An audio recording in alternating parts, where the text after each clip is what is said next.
मुझे थोड़ी थोड़ी हिंदी आती है, लेकिन इतनी हिंदी नहीं आती कि मैं कलाम मुक़द्दस समझा सकूं.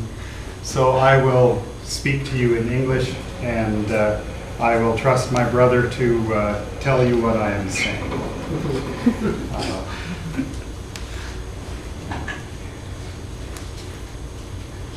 Our Lord Jesus gave a long sermon. हमारे प्रभु यीशु मसीह ने एक लंबा प्रवचन दिया. And he told he explained several issues that we need to know to be righteous people. और हमें धार्मिक जीवन जीने के लिए क्या करना है, उसमें बहुत सी चीज़ों को प्रभु यीशु मसीह ने बताया. And in one section he has taught us how to pray. और एक भाग में प्रभु यीशु मसीह ने हमें यह बताया कि किस तरह प्रार्थना करनी चाहिए. So we will enter into the middle of his sermon and we will hear what he has to tell us about prayer. और हम प्रवचन के बीच में से प्रभु यीशु मसीह ने प्रार्थना के विषय में क्या कहा है उसे देखेंगे. We will start with a few comments he makes to correct us so that we pray rightly.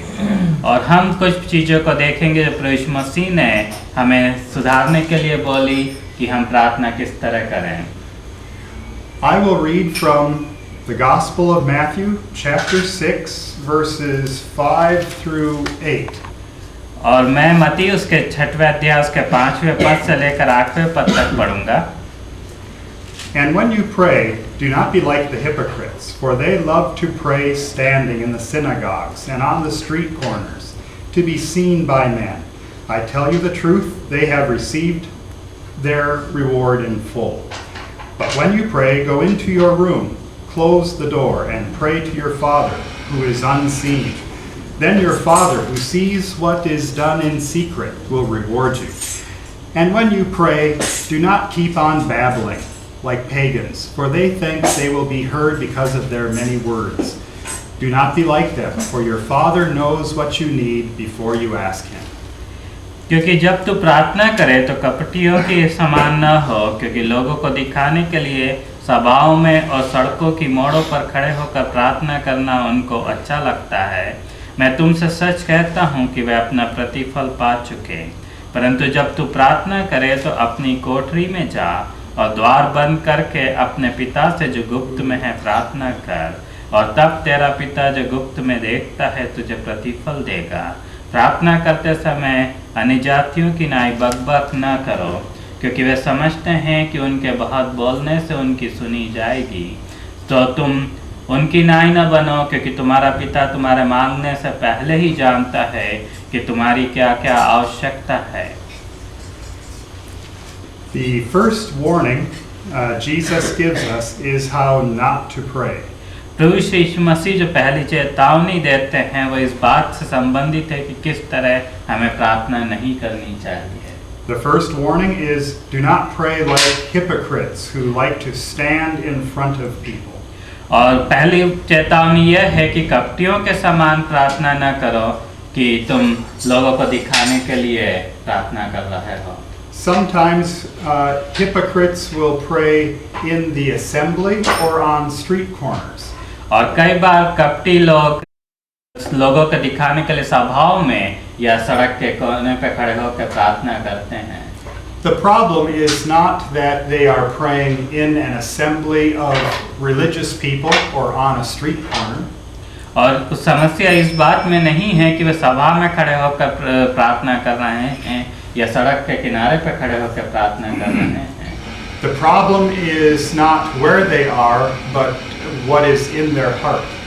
समस्या इसमें नहीं है कि वे कहाँ पर खड़े हैं, समस्या इसमें है कि उनके हृदय में क्या है. Jesus calls them hypocrites. और प्रभु यीशु मसीह उन्हें कपटी बोलते हैं. Because they show one thing but do another thing. क्योंकि वे एक चीज बोलते हैं और करते कुछ और हैं. Well, they stand and pray, but they are not really praying from their heart to God. और वे खड़े होकर प्रार्थना तो कर रहे हैं, किंतु वे अपने हृदय से परमेश्वर के सामने प्रार्थना नहीं कर रहे हैं। Jesus says they have prayed before men for the praise of men. क्योंकि प्रभु श्री यीशु मसीह कहते हैं कि वे लोगों के सामने लोगों की वाहवाही के लिए प्रार्थना कर रहे हैं। It's very dangerous to pray in front of other people. और यह बहुत खतरनाक है दूसरे लोगों के सामने प्रार्थना करना। A mature believer can pray in front of other people. एक व्यक्ति जो प्रभु यीशु मसीह में बढ़ चुका है वह दूसरों के सामने प्रार्थना कर सकता है।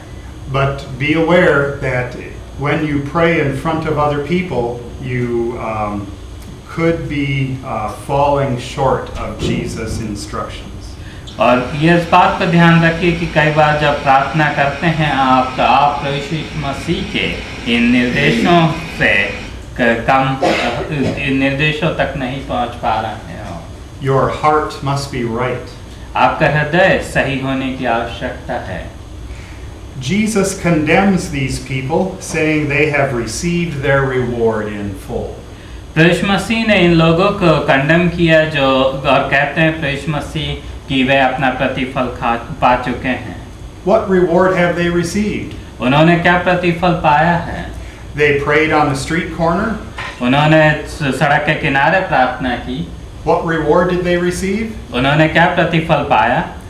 Someone probably said, "Shabash, good, you are praying." और शायद उन्हें किसी ने कहा कि बहुत अच्छा है, शाबाश, आपने बहुत अच्छी प्रार्थना की। And that's it. That's their whole reward. और केवल वही प्रतिफल है उनके लिए। Jesus says, God did not hear their prayer and God will not answer and they will receive no reward. और प्रभु श्री यीशु मसीह कहते हैं कि परमेश्वर ने उनकी प्रार्थना को नहीं सुना और उनकी प्रार्थना का उत्तर नहीं दिया जाएगा और वे परमेश्वर से कोई प्रतिफल नहीं पाएंगे। This is an awful judgment on people who are praying. और ये बहुत ही दुखदाई न्याय है जो लोगों के विरोध में परमेश्वर कर रहा है। So Jesus says, go to your room away from other people. इसलिए प्रभु यीशु मसीह कहते हैं कि अपने कमरों में जाओ और दूसरे लोगों से अलग होकर Close the door. दरवाजे को बंद करो। Pray to your Father who is unseen. और अपने पिता से प्रार्थना करो जो कि गुप्त में है। And your Father who sees what is done in secret will reward you. और परमेश्वर पिता जो देखता है, गुप्त में देखता है, वह आपको प्रतिफल देगा। Secondly, when you pray, do not keep on babbling. और दूसरी चीज है जब आप प्रार्थना करो तो केवल बड़बड़ाते न रहो।